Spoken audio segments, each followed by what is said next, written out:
Bueno, arrancamos ahora. César Batis, periodista zuliano, porque yo recuerdo que él, creo que nació en Tijuana o en algún lugar por allí. Por cierto, que en la costa oriental del lago, en días pasados, en un portal de noticias, dijeron, otro hombre de Ciudad Ojeda. Y yo le dije a un médico, Ciudad Ojeda, ese hombre es de Tijuana, donde estaba el petróleo liviano venezolano, estudiante de periodismo en Luz, egresado de la universidad y, por supuesto, un periodista de investigación de los mejores que tiene Venezuela. Director de TV del Pitazo. Y por cierto, ¿cómo está el Pitazo? Que eso sí nos interesa a nosotros, porque se acabaron los periódicos impresos seguramente, pero apareció una nueva camada de periodistas capaces de ir mucho más allá de lo que la gente pensaba.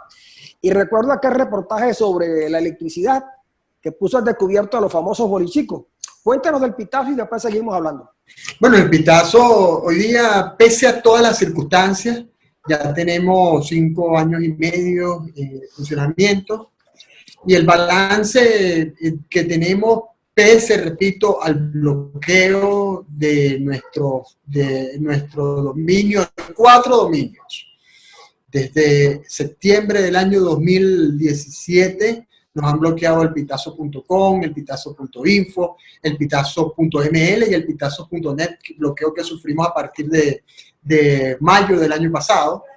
Estos bloqueos han ocurrido por parte de las empresas operadoras telefónicas por orden de Conatel.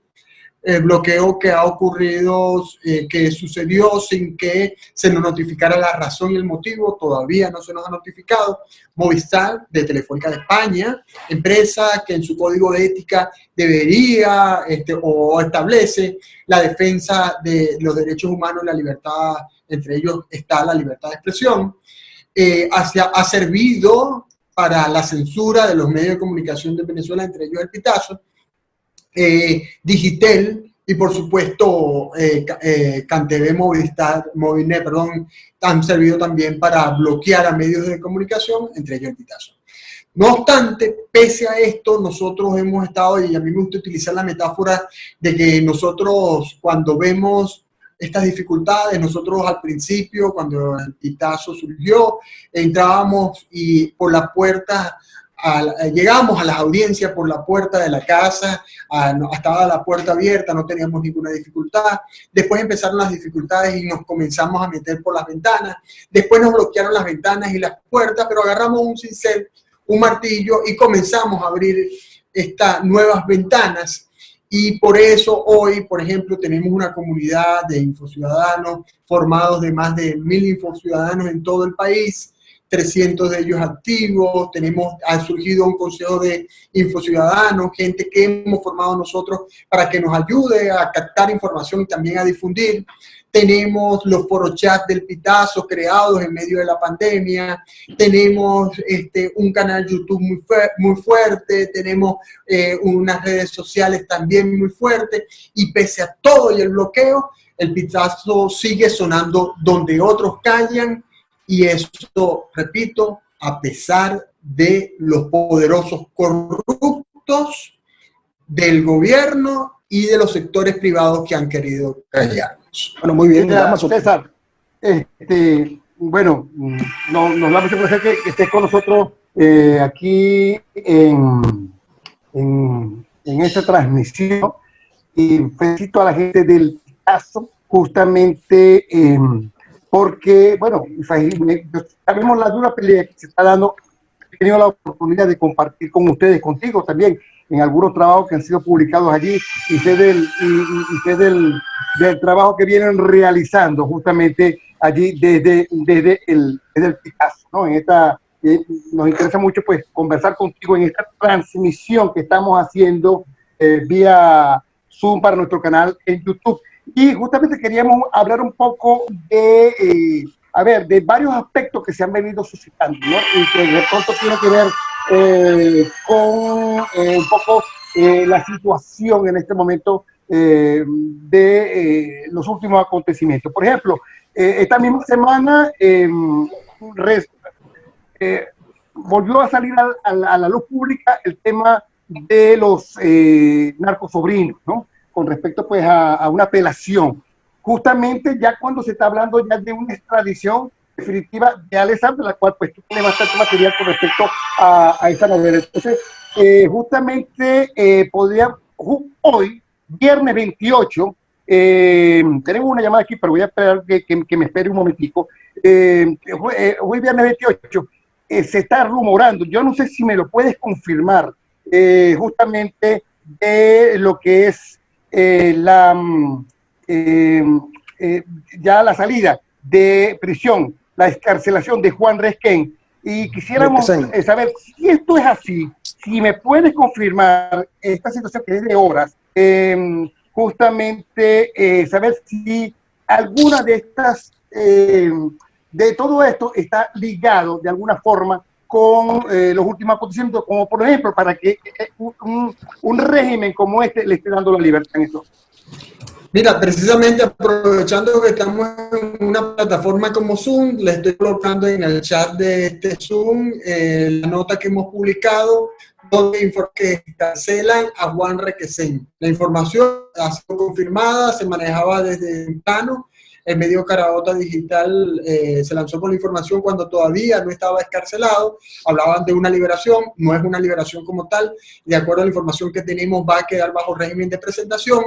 Y aparentemente, de acuerdo a la información que estamos recibiendo, y parece lógico porque uno de los que ha planteado o ha informado sobre esto es Enrique Capriles Radonsky, forma parte de la liberación o la excarcelación, mejor dicho, insisto, es una excarcelación del diputado Juan Requesén, forma parte de unas negociaciones que se estarían realizando para lograr que sectores de la oposición participen en el proceso electoral de las parlamentarias del 6 de diciembre. Esto cuadra perfectamente con las acciones que ha tomado el Consejo Nacional Electoral en voz de que fue anunciado por Indira Alfonso, la presidenta del Consejo Nacional Electoral, que prorrogaron el final del proceso de inscripción de candidatos para esta elección parlamentaria pautada, repito, para el 6 de diciembre. Ahora, César, ayer el rumor sobre la participación de Capriles en el proceso electoral del 6 de diciembre era muy fuerte, ¿no?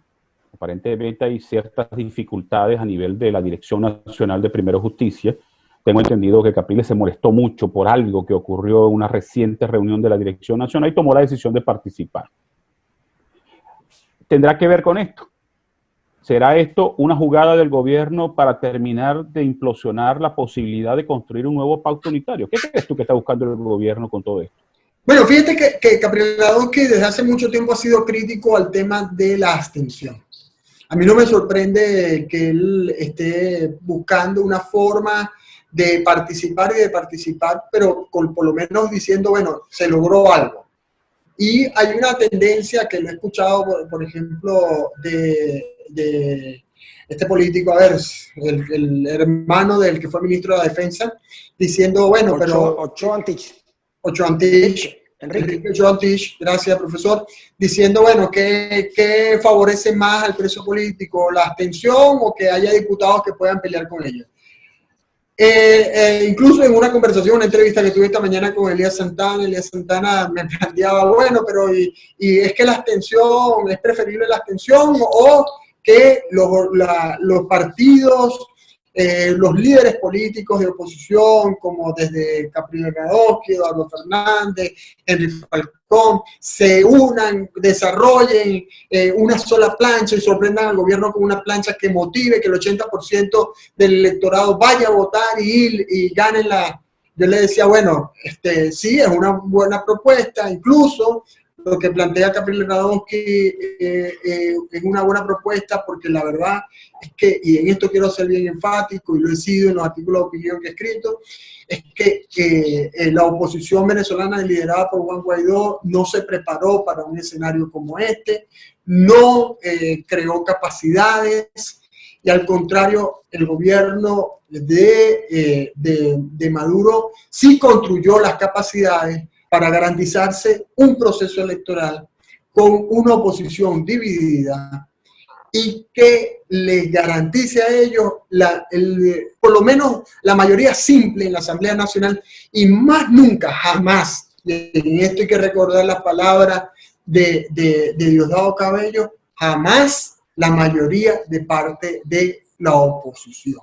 Entonces, me parece que lamentablemente estamos llegando tarde a la posibilidad de que como ocurre en los procesos de transición serios y duraderos. Y aquí digo que el liderazgo opositor ha fallado porque no ha sido capaz de informar, de transmitir y de quedándose con un mantra, lo siento mucho, pero ese mantra no funcionó, quedándose con un mantra y no hablándole claro a la gente de que este era un proceso largo, y que había que buscar la manera de participar en un proceso electoral con una estrategia que condujera a que el día después comenzara, sea cual sea el resultado de ese proceso electoral, comenzara un proceso de transición democrática.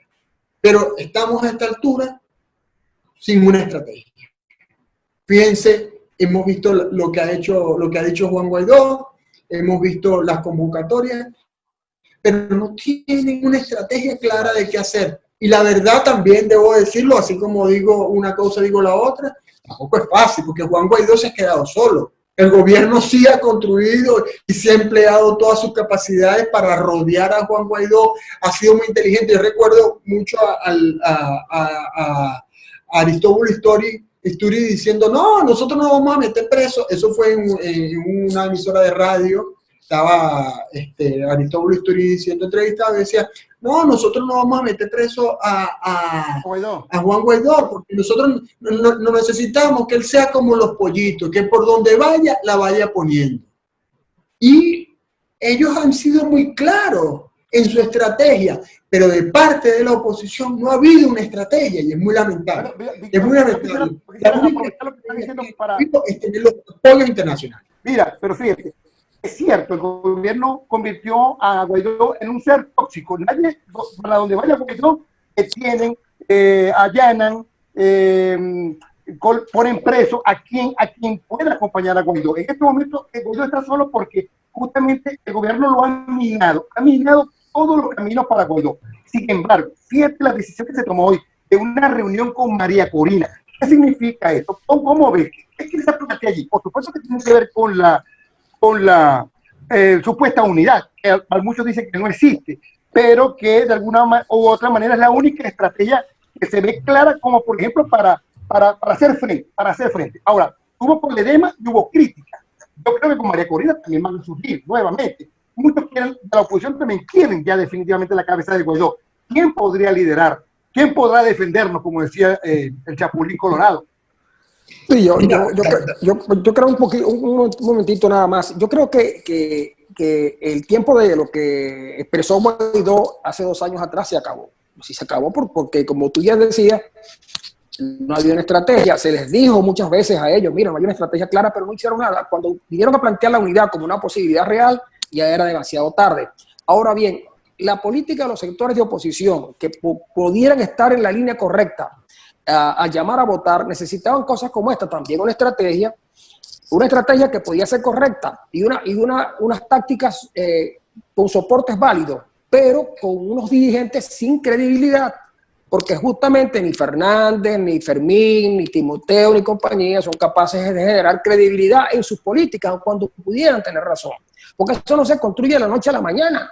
Y justamente, ¿qué fue lo que pasó con Guaidó? Que Guaidó, al final sentimos que él no era quien generaba las políticas, sino que las políticas se las generaban a él, y había unos tipos interesados en un gobierno interino, que no era gobierno, pero que todos sabíamos, pero empezamos a creer de verdad que era un gobierno ilegítimo y uno legítimo, un tribunal legítimo, cuando sabíamos que también eso no era cierto. Lo importante de este caso es que mucha gente te está diciendo, ahora yo no sé qué hacer, sobre todo con lo que se dice de que Capriles va a participar en una elección. Dice, nadie sabe qué hacer. Y la oposición, yo no sé si tal como dice Damaso, surgirá un nuevo liderazgo, pero la situación es verdaderamente delicada y el gobierno jugó a la carta correcta, que era desbastar a Guaidó, y yo creo que lo logró. Ahora, también hay que decir esto, que de acuerdo a los estudios de opinión, Guaidó sigue siendo el líder de la oposición con mejor figuración. Y si habría que poner una ficha en alguien para liderar un proceso de transición de parte de la oposición, sería Juan Guaidó. No obstante, yo creo que esa capacidad de liderar un proceso de transición democrático esa capacidad o esa posibilidad del lado de la oposición a la oposición que conocemos está perdida. Aquí la única posibilidad que yo veo en un cambio político es lo que se llama una reforma, que es una ruptura dentro de la coalición dominante y que esa coalición dominante genere un cambio interno que, peligro, puede significar mayor autoritarismo, pero que en el contexto en que estamos, ese autoritarismo pudiera derivar en la búsqueda de unos puentes de plata para llevar a un proceso electoral donde los que asuman, por supuesto, esto es todo hipotético, porque no hay ninguna señal que indique que esto esté pasando también, pero estoy diciendo la única posibilidad que pudiera haber de transición en este momento. Es decir, dentro del mismo chavismo se generen unas fuerzas contrarias a Nicolás Maduro y negocien una salida para posteriormente negociar una transición democrática controlada y a favor de quienes lideren esto. Pero esto es totalmente hipotético, porque la verdad es que Maduro, lamentablemente, y sobre todo para nosotros como periodistas y para los que estamos acá, pero realmente debo ser sincero, no quiero caerle a cuento a ustedes ni caerme a cuento yo, pero no veo una posibilidad de una transición democrática liderada por la oposición. Por lo menos lo que está ocurriendo ahora no lo va a lograr, al menos que en verdad durante este tiempo, de aquí al 6 de diciembre, ocurran cambios profundos, unitarios, que motiven a que en la calle vuelva la gente a manifestarse, porque sí, la encuesta de Félix Seija y el estudio del Centro de Estudios Políticos y de la UCAP y de gobierno, Centro de Estudios Políticos de la UCAP, lo dice, la gente quiere manifestar, quiere protestar, pero no ve un liderazgo que la lleve con confianza a ese escenario. La gente quiere un cambio, la gente rechaza a Maduro, pero no ve un liderazgo. Lamentablemente, repito, hay responsabilidad de Guaidó, hay responsabilidad del liderazgo que rodeó a Guaidó, pero también hay mucha responsabilidad de parte de lo que logró hacer el madurismo, el oficialismo alrededor de Guaidó, cerrándolo, metiendo preso, como decía Damaso, a todas las personas que lo rodeaban, persiguiendo, generando el exilio, y por supuesto lo que han hecho para emplear esta coalición dominante, establecerse y seguir gobernando sobre la ceniza de un país. César, yo creo que la oposición ha cometido dos errores. Quiero tu opinión al respecto. Lo primero, subestimar a Maduro. Y en eso me incluyo. Nosotros los periodistas también hemos subestimado mucho a Maduro. Lo segundo, han sobreestimado las acciones de Estados Unidos y el efecto de las sanciones. ¿Ok? Aunque en un primer momento pudiéramos estar de acuerdo con las sanciones, los efectos han sido importantes, incluso devastadores en algunos sectores para Venezuela. ¿Por qué tantos errores acumulados? ¿Será verdad, será cierto lo que se comenta de que un sector muy poderoso de la oposición que controla el gobierno interino lo que quiere es consolidar una franquicia en el exilio, seguir en esta crisis porque con eso siguen ganando? Bueno, si esa es la fórmula, la verdad es que sería una torpeza porque eso no va a ser eterno. Eso es imposible que sea eterno. Allí nadie, en algún momento se le va a ver el truco a esto y van a perder el apoyo que tienen. Para mantenerse ya tienen que tener un apoyo internacional para seguir en este gobierno en el exilio, o estos diputados en el exilio, este TCJ en el exilio. Bueno, el ejemplo del TCJ en el exilio, ¿qué apoyo económico tienen? Nadie los apoya. Entonces tú vas a seguir el mismo. No creo que esa sea la motivación. Lo que sí, mira, yo creo que hay que analizar, y eso que dices tú, la subestimación, se ha subestimado a Maduro, sin lugar a dudas, porque se ha visto a Maduro, pero no se ha visto su entorno. Se nos ha olvidado que desde la época de Chávez se crearon salas situacionales en todos los estados del país, Las principales alcaldías tienen salas situacionales, los ministerios tienen salas situacionales, PDVSA tienen salas situacionales. ¿Y qué significa tener salas situacionales? Cada CDI es una sala situacional. Eso significa inteligencia social. Pero además de eso, Rodríguez Torres, que hoy está preso, cuando estuvo en el SEBIN, armó una estructura de inteligencia, prácticamente que inteligencia artificial, una inteligencia predictiva para, de acuerdo a los datos que se tienen, saber cuál pudiera ser la reacción. Y no olvidemos la figura entonces en esto de un personaje como Jorge Rodríguez, un hombre inteligente, no hay que dudarlo, y que además es psicólogo, y que bueno, y con todos estos datos, más la asesoría de los cubanos, más ahora la asesoría de los rusos, más el tema, porque el tema del manejo en las redes sociales, de los bots, entonces tienen todo un complejo muy bien estructurado para hacer aún más complicada la labor de la oposición en la toma del poder. Y por supuesto, hay errores de la oposición, y entre esos errores la subestimación, y entre esos errores ha estado también no solo la subestimación de Maduro y de su entorno, sino de los militares. Sí, Hablarle a los militares. El asunto es el siguiente, que a veces sobreestimamos mucho lo que ellos hacen, y es verdad que es bueno, no, yo no lo voy a poner en duda. Es un aparato que está montado en función de mantenerse en el poder al costo que sea. Guaidó lo dijo en un momento, mira, el gobierno venezolano no actúa con lógica política, actúa con la lógica de las mafias, y todos sabemos qué significa ese lenguaje. Pero también es cierto que cuando la oposición debe entender que la unidad política es una unidad fundamentalmente electoral, lo demás es accesorio. Y además, cuando se ganan las elecciones de 2015, no contra todos los pronósticos, contra todos los pronósticos fue haber alcanzado una cantidad de diputados que ni siquiera la oposición esperaba. Pero luego de llegar al poder, de tener Asamblea Nacional, que era importante, ¿qué fue lo que hizo la oposición? Bueno, efectivamente le dijeron a la gente que todo estaba a la vuelta de la esquina. Mira, 6 meses le estamos pidiendo la renuncia a Maduro, cuando lo que había era un proceso de rescate del país, de rescate de la credibilidad, y que la gente viera a la oposición como una opción de gobierno, y no se hizo. Y después vinieron las crisis, gestiones de Borges y Barbosa, que efectivamente no aportaron absolutamente nada. Entre otras cosas, porque da la impresión de que el gobierno norteamericano, que es quien le mete la mano a Guaidó, no estaba muy de acuerdo ni con Ramos, ni con Borges, ni con Barbosa. Y obviamente en ese proceso ellos se desgastaron. En el gobierno se discutió, por ejemplo, apresar a Guaidó o dejar a Guaidó afuera. Y una disputa fuerte, y ganó la de dejarlo tranquilo. Y efectivamente hoy nos estamos dando cuenta que son los errores de la oposición, que no se organizaron, que no se prepararon para gobernar, sino que simplemente se comenzaron a repartir el poder antes de tiempo. Y por eso fue que en vez de tener una fracción parlamentaria dirigida por la unidad, permitieron que se acabara la MUD, y además de eso, cada quien logró su fracción parlamentaria y cada quien comenzó a hacer sus cosas particularmente. Entonces, justamente yo creo que hay que sopesarlo todo. Hubo una subestimación de Maduro y de su entorno, pero también hubo una sobreestimación de las capacidades de una oposición que se creía dueña de los votos, pero que nadie sabe si los tiene o no. Es decir, la oposición, la gente está contra Maduro, pero no sabe si esa gente es capaz de respaldar a unos tipos que durante 5 años no los acompañaron en sus luchas.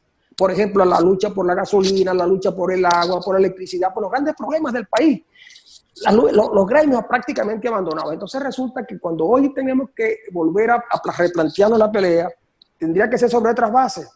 Y ¿por qué no con un liderazgo que no está a la vista, pero que a lo mejor surge? A lo mejor tenemos 3 minutos, profesor. Perfecto. Para su intervención. Bueno, la verdad es que después de la exposición del profesor un poco más puedo decir, porque coincido en muchos de los aspectos que ha dicho el profesor. Lo único es que debemos recordar que Estados Unidos no había tomado una decisión sino luego del proceso de mayo del 2018, cuando ya Maduro es realmente ilegítimo, porque la elección, precisamente, fíjense el detalle, ¿no? El detalle histórico, y la historia me juzgará. Deberían decirle a Capriles, él tuvo a la mano y no juzguemos, en verdad que no vamos a juzgar su decisión, porque tener en las manos la vida de personas, la posibilidad de que se derrame sangre por una decisión que tú tomes, es un tema bastante delicado. Pero si hubo un momento de transición, un momento que estuvo a uñita, como decimos en los juegos de Metra, la transición fue en ese momento de la elección de abril del 2013. ¿Por qué? Porque pongamos que, como ocurrió en Bolivia, en el caso de Evo Morales, que Maduro ganó, pero ganó por muy poco. Y si Capriles llamaba en ese momento a lo que intentó hacerlo y luego se frenó, quizá hubiésemos tenido un proceso de transición. Luego viene la elección del 2015 y estoy plenamente de acuerdo. ¿Por qué la oposición se debatió entre referéndum, entre buscar a sacar a Maduro por otras vías, lo que pensaron en ese momento, y perdieron la oportunidad de ganar cerca de 20 gobernaciones? Cerca de 20 gobernaciones. ¿Por qué? Yo creo que ese es el error. Es que ni siquiera estamos hablando de algo especulativo con respecto al 2013, pero yo creo que ese es el error más grave de la oposición. Haberse dejado arrebatar con las tácticas dilatorias del gobierno las posibilidades de alcanzar 20 gobernaciones. ¿Cuál sería la realidad del país en este momento si la oposición tuviera 20 gobernaciones? Con todo y el bloqueo financiero, con todo y las acciones que hubiese tomado el gobierno, ¿cuál sería la realidad del país? Claro, volvemos al tema hipotético, pero hubo un hecho que estuvo allí. Había elecciones en el 2016 y por concentrarse, por irse contra este trapo rojo, por la inmediatez de políticos jóvenes y no tan jóvenes, se perdió el horizonte de una elección regional que hubiese dado otro escenario político al país. Yo creo que lo tenían muy bien estudiado el gobierno. Era cuestión de tiempo. Los alacranearon completamente y sabían que a pesar de, como tú dices, el golpe económico y financiero que le hicieron a la Asamblea Nacional, muchos iban a sucumbir en algún momento, como lo lograron, pues, para la toma de decisiones a favor del gobierno. No sé quién puede despedir. Muchísimas gracias, César, por estar con nosotros en este episodio de Norte a Sur, profesor. Claro, sí, vamos a despedir a César con esa última frase tuya que nombra a los alacranes. Yo no sé por qué, porque yo soy Escorpio. Pero bueno, amigos, despedimos a César y le agradecemos mucho que haya estado con nosotros y ten la seguridad que te vamos a necesitar porque nos ha gustado mucho hoy conversar contigo. Se nos quedaron los temas que habíamos conversado, que teníamos planificado. Sí. Nos quedamos en el país porque estuvo sabrosa la discusión. Todo muy sabrosa la discusión. Fue un placer, César, y te agradecemos mucho que nos hayas atendido. Sabemos que estamos siempre. Lo dejamos por ahora, pero ya saben que nosotros tenemos la plataforma en YouTube de episodios de Norte a Sur, también en Verdades y Rumores, que ya la vi otra vez al aire, diciendo más verdades que rumores. Falta poco. Falta poco, sí. Sobre todo con aquello, la gente me dijo, no te pierdas la columna de Darwin porque lo que están es mordiendo carne. Pero bueno. Amigos, César, gracias. Un placer haber estado con ustedes. Bueno, gracias a ustedes, Ben. Y gracias. Nos vemos a ver. Siempre la orden.